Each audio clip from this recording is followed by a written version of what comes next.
Hello students, आज का topic है हमारा in vitro fertilisation and embryo transfer in humans. इसका एक वीडियो मैंने पहले भी डाला था, ये उसी में आगे का है आपके। तो क्या टेक्निक्स हैं, क्या इनकी यूटिलिटीज़ है एंड इथिकल इश्यूज़ क्या हैं, ठीक है। ये कब किया जाता है? जब इनफर्टिलिटी की प्रॉब्लम फेस कर रहे होते हैं ह्यूमन बीइंग्स। किसी भी वजह से उसके कई कोजेज़ हो सकते हैं, male and female both persons में। तो infertility is a common and serious problem. आजकल की तो बहुत सीरियस प्रॉब्लम हो गई है in reproduction. Nowadays animal culture and tissue techniques provide solution to this problem through the techniques of IVF। Short में इसे कहते हैं IVF, in vitro fertilisation and embryo transfer. IVF करने के बाद शरीर से बाहर जो निषेचन किया जाता है उसे IVF कहते हैं, और उसके बाद फीमेल बॉडी में यूट्रस यानी गर्भाशय में एम्ब्रियो ट्रांसफ़र किया जाता है, उसे ET कहते हैं। तो इसकी डेफिनेशन क्या है देखिए। In vitro fertilisation refers to the union between egg cell and sperm outside body। ये अंडरलाइन कीजिए आप, outside body in a culture vessel involving their collection and fusion under appropriate conditions in vitro to give rise to zygotes। क्या प्राप्त होता है इससे हमें? युग्मनज which are cultured in vitro to obtain young embryos। उससे हमें भ्रूण प्राप्त करना होता है। तो ये डेफिनेशन आप स्क्रीनशॉट ले लो या जो भी अपने नोट्स बना लीजिए, रिपीट कर लीजिए वीडियो को। अब फीमेल की यूट्रस में यानी कि स्त्री के गर्भाशय में इसको इम्प्लांट करना है, आरोपित करना है इस जाइगोट को, युग्मनज को। The implantation of young embryos developed in vitro और obtained from the uterus of female into the वॉर्म of selected females is termed as embryo transplantation और एम्ब्रियो ट्रांसफ़र। अब इसके चरण क्या हैं? Steps involve collection of oocyte। सबसे पहले oocyte का संग्रहण, अंडाणु का। कलेक्शन ऑफ स्पर्म ले लिए जाते हैं मेल से, और एग्स या oocytes ले लिए जाते हैं फीमेल से। oocyte साइट्स आता है सेल के लिए, sites always stand for sale, तो ये अंडे वाली कोशिका। तीसरा स्टेप इसका IVF of the oocyte। oocyte का क्या करना है? इन विट्रो फर्टिलाइजेशन करना है अंडे का। फिर लास्ट है implantation of the resulting zygotes in the uterus. गर्भाशय में युग्मनज को आरोपित करना है, इम्प्लांट करना है। ये कहने में पढ़ने में बहुत आसान है, पर ये बहुत ही जटिल तकलीफदेह प्रोसीजर होता है। अब ये है कलेक्शन ऑफ oocytes।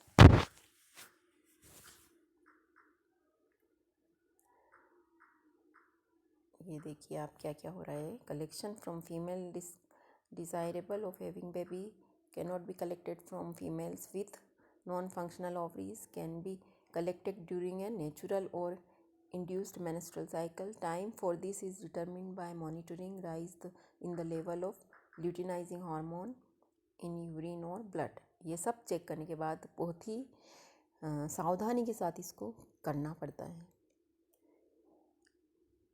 ओव्यूलेशन को स्टिमुलेट करते हैं और हार्मोनल थेरेपी भी दी जाती है।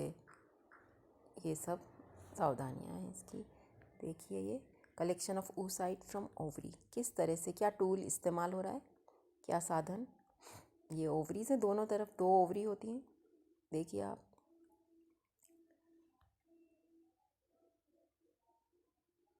ये हार्मोन से ओव्यूलेशन स्टिमुलेट किया जाता है, और सब कंट्रोल कंडीशन में बहुत सिस्टमेटिक वे में किया जाता है। इतना अच्छा आपको क्लास में नहीं दिखता। देखिए ये फोटोग्राफ्स की हेल्प से समझिए आप कैसे कलेक्शन हो रहा है oocytes का। टेस्ट ट्यूब में कलेक्ट किया जा रहा है। फिर स्पर्म कलेक्शन कैसे हो रहा है? एक इंजेक्शन सिरिंज ली है और टेस्टिस से कलेक्ट किए जा रहे हैं। 60 से 90 मिनट पहले इनको कलेक्ट किया जा रहा है, फिर सेंट्रीफ्यूज किया जा रहा है, रीसस्पेंड करते हैं, फिर कल्चर मीडियम रखते हैं। इंक्यूबेशन 30 से 60 मिनट कितने टेम्परेचर पे रखते हैं इंक्यूबेटर में? 37 डिग्री। हर के लिए ये ऑप्टिमम है, एंजाइम्स रिएक्शन के लिए भी और ये स्पर्म कलेक्शन के लिए भी 37 डिग्री ओवन या इंक्यूबेटर में सेट कर लेते हैं temperature. The most active sperms are located in the surface of the medium. ये भी ध्यान रखते हैं कहाँ पर ये एक्टिव स्पर्म ज़्यादा मिलेंगे, मीडियम की सरफेस पर। आपको पता है उसके टेल होती है तो वो चलता है और उसी को उसकी एक्टिविटी मानते हैं। If sperm collection from the prospective father is not possible due to oligospermia, ये एक बीमारी है, और एजोस्पर्मिया मतलब सीमेन में स्पर्म की कमी या ज़्यादा होना या जो भी प्रॉब्लम्स हैं, ये दोनों उसके नाम है, ओलिगोस्पर्मिया और एजोस्पर्मिया। ऐसे अगर फादर है तो उससे नहीं लेंगे ये। Semen is collected from a suitable donor, किसी उपयुक्त दाता से कलेक्ट किया जाएगा। अब कलेक्ट कर लिया और oocyte हमारे पास है, स्पर्म हमने इंक्यूबेट कर दिए हैं। देन क्या आता है? निषेचन, जो कि बहुत ही most important step of this in vitro fertilisation. Fertilisation of the oocyte by sperm in vitro दिखा रखा है आपको, ये सब पढ़ लीजिए। ये सावधानियां रखनी है और ये चरण हमको फॉलो करने हैं। ये टेम्परेचर देखिए, टेम्परेचर रेंज 37 से 37.5 डिग्री है। मीडिया बनाया है ये, जिसमें ये किया जा रहा है। क्या क्या है मीडिया में? Carbohydrates, pyruvate, lactate. कार्बोहाइड्रेट्स ये हैं, प्रोटीन्स ये हैं, वाटर है, और पीएच भी हमको ध्यान में रखना होता है। उसमें इसको किया जाता है फर्टिलाइजेशन। ये सब कुछ उस मीडिया में है। फर्टिलाइजेशन जो इन विट्रो किया जा रहा है निषेचन, उसमें 10,000 से 50,000 मोटाइल स्पर्म यानी चलने वाले जो अपनी टेल से मूवमेंट करते हैं ना, वो स्पर्म यूज़ किए जाते हैं। 100 microlitre to 1 ml micro, ये म्यू एल और 1 ml ये इसकी मात्रा होती है, और इनको इंक्यूबेट किया जाता है। The oocyte is examined after 12 to 13 hours for detection of. जो oocyte है उसके साथ इनको रख दिया, इतने सारे ऐड कर दिए 10,000 से 50,000 चलने वाले शुक्राणुओं को। देन उस पर एग्जामिन करना oocyte को, इन 3 बातों को ध्यान में रखते हुए। Number of pronuclei and polar bodies, granulation of the oocyte and shape of the oocytes। जो नॉर्मली फर्टिलाइज्ड oocyte होता है वो जाइगोट कहलाता है, और उसमें 2 प्रोन्यूक्लियाई मौजूद होते हैं और 2 पोलर बॉडी मौजूद होती है। ये हमें ऑब्जर्व करना है कि क्या फर्टिलाइजेशन हो गया है, तो हमें 2 पोलर बॉडी दिखेंगी और 2 प्रोन्यूक्लियाई दिखेंगे। देन हम उस oocyte को कह सकते हैं जाइगोट या युग्मनज। युग्मनज के बाद की अवस्था आपको पता है डेवलपमेंट बायोलॉजी में क्या होती है? क्लीवेज, विदलन।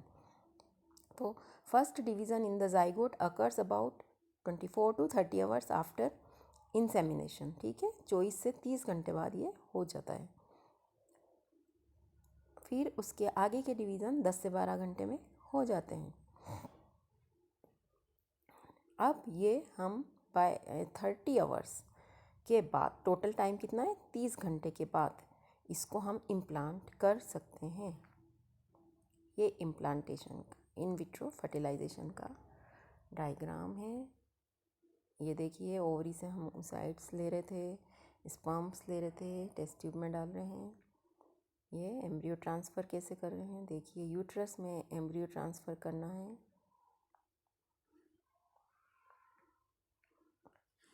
क्लीवेज होता है, आपको पता है युग्मनज में क्लीवेज होता है, तो एक कोशिका से 2 बन गई। ये देखिए 2 cell stage, 4 cell stage, 8 cell stage, then blastula, फिर गैस्ट्रूला बन जाता है।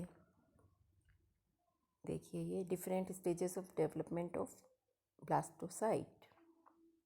ये कैसे हो रहा है? क्लीवेज से, विदलन के थ्रू हो रहा है। तो एम्ब्रियो ट्रांसफ़र करने की सबसे बेस्ट जो स्टेज है वो क्या है? 2 या 4 कोशिका वाली अवस्था, 2 to 4 सेल स्टेज। टेक्निक्स क्या क्या यूज़ कर सकते हैं? The patient is orally administered with vellum before embryo transfer. The whole process is negotiated through cervical canal.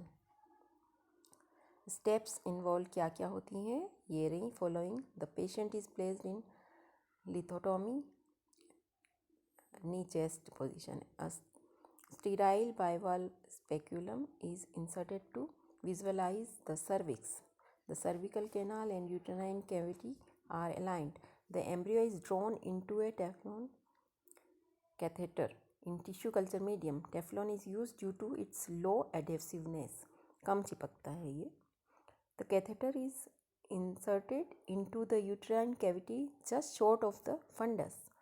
The embryo is gently inserted in culture medium and the catheter and cannula are gently withdrawn. Catheter is examined under the microscope to ensure that the embryo has been expelled. ये transfer करते हुए आपको दिखाया जा रहा है कितना clear cut है ये. क्या इसमें उपकरण इस्तेमाल किए जा रहे हैं, कैथेटर वगैरह है. देखिए, the baby is produced using these approaches are called test tube babies. ठीक है. The first test tube babies was born on July 25, 1978. कितनी पुरानी बातें देखो. तभी साइंस ने इतनी तरक्की कर चुके थे. अब तो बहुत ही एडवांस टेक्नोलॉजी आ गई हैं उन ट्रेडिशनल के स्थान पर, कम तकलीफ दे. And was named Louis Joy Brown. The Nobel Prize of Medicine for the year 2010 was awarded to Robert G. Edwards for this outstanding invention. Success rate कितनी है इसकी? IVF success rates are the percentage of all IVF procedure which result in a favorable outcome, which implies pregnancy rate or live birth rate. Due to advancement in reproductive technology, the IVF success rates are substantially better today than they were just a few years ago. इसकी success rate बढ़ती जा रही है क्योंकि technology improve होती जा रही है. Factors affecting success rate. क्या क्या कारक हैं जो सफलता की दर को नियंत्रित करते हैं? ये हैं मैटरनल एज यानी माता की उम्र, ड्यूरेशन ऑफ इनफर्टिलिटी और सबफर्टिलिटी, FSH यानी follicle stimulating hormone, number of oocytes की अंडों के क्या नंबर हैं, tobacco smoking, high body mass index, alcohol या कैफीन इंटेक. ये सब कारक उसको इफ़ेक्ट डालते हैं उसकी सफलता. फिर एक्सपांशन टू द टेक्निक्स. ये इसके एक्सपांशन है, टेक्निक्स इम्प्रूव होती जा रही हैं. ये सब एक्सपांशंस हैं. इथिकल इशू क्या है इसका? लास्ट है हमारा लेबोरेटरी मिक्स अप्स हो सकते हैं अगर सावधानी ना रखें तो, और गैमेट्स मिस आइडेंटिफाइड हो सकते हैं. ट्रांसफ़र ऑफ रॉन्ग एम्ब्रियोस, इधर से उधर ट्रांसफ़र हो सकते हैं सावधानी नहीं रखें तो, लेबलिंग प्रॉपर नहीं करें तो. An example is the case of woman in California who received the embryo of another couple and was notified of this mistake after the birth of her son. देखिए आप, बर्थ हो गई तब पता चला कि उसको किसी और का एम्ब्रियो ट्रांसफ़र हो गया था. मिस्टेक और manual mistakes everywhere possible. This has led to many authorities and individual clinics implementing procedures to minimize the risk of such mix-ups. ये सब भी आप पढ़ लीजिएगा, अपने नोट्स में डाल लीजिएगा. ये आपका कंप्लीट है. ये बुक्स में अवेलेबल नहीं है क्योंकि नया चैप्टर है. बुक्स तो बरसों से चल रही हैं, उसमें अभी ऐड भी नहीं हुआ है. इसलिए आज का वीडियो आपके लिए बहुत इम्पोर्टेंट है. अपने नोट्स इससे अच्छे से बनाओ ताकि आपका एक ऐसे टाइप तैयार हो जाए, उसमें से छोटे क्वेश्चंस भी आप कर पाएंगे और बड़े भी. आज का आपका असाइनमेंट है right an essay on in vitro technology, जिसमें कंप्लीट आपको ये लिखना है और अलग से क्वेश्चंस भी आपको गूगल क्लासरूम में मिलेंगे.